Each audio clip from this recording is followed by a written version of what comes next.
గురుగారు, ఈ ఆషాఢ మాసంలో అమ్మవారికి బోనాల ఉత్సవం నిర్వహించడంలో ఆంతర్యం ఏమిటి? ఆషాఢ మాసాన్ని అనారోగ్య మాసంగా భావిస్తూ ఉంటారు. కారణం ఏమిటంటే ప్రకృతిలో వచ్చే మార్పు. ఆషాఢ శ్రావణ మాసాల్లో వర్షాలు పడుతూ అంతకు ముందు ఉన్న వేడి తగ్గి క్రిమికీటకాల బాధ పెరిగి అంటువ్యాధులు వచ్చేటువంటి అవకాశం ఉంది కనుక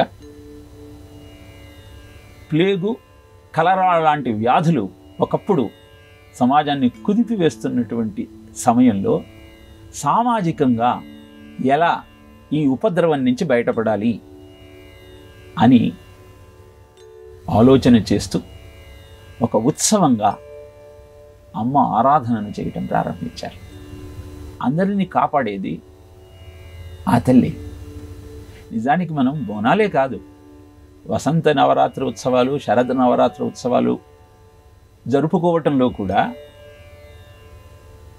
విషదంష్ట్రలుగా భావింపబడే ఆ 2 ఋతువులలో శక్తి సంధానే శరీర ఉత్పత్తి, శక్తితో అనుసంధానమయ్యి ఈ ఉపద్రవాల నుంచి బయటపడటం కోసం అవసరమైన శక్తిని పొందటమే అమ్మవారిని ఆరాధించటంలోనే ఆంతర్యం.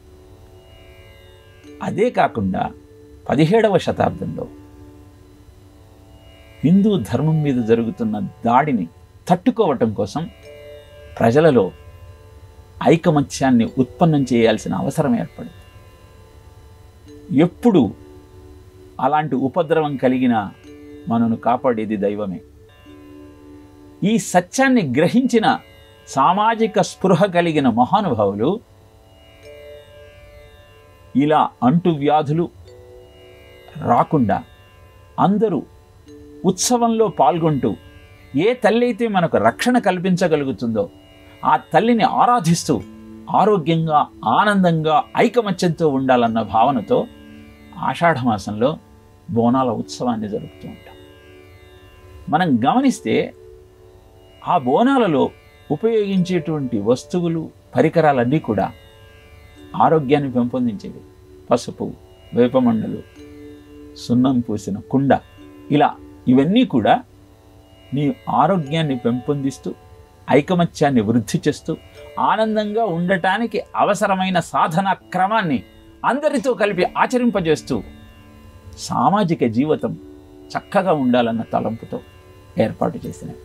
అందుకే ఆషాఢ మాసంలో భాగ్యనగరంలో ముఖ్యంగా నెలంతా ఏదో మూల అమ్మవారి అర్చన కనపడుతూనే ఉంటుంది.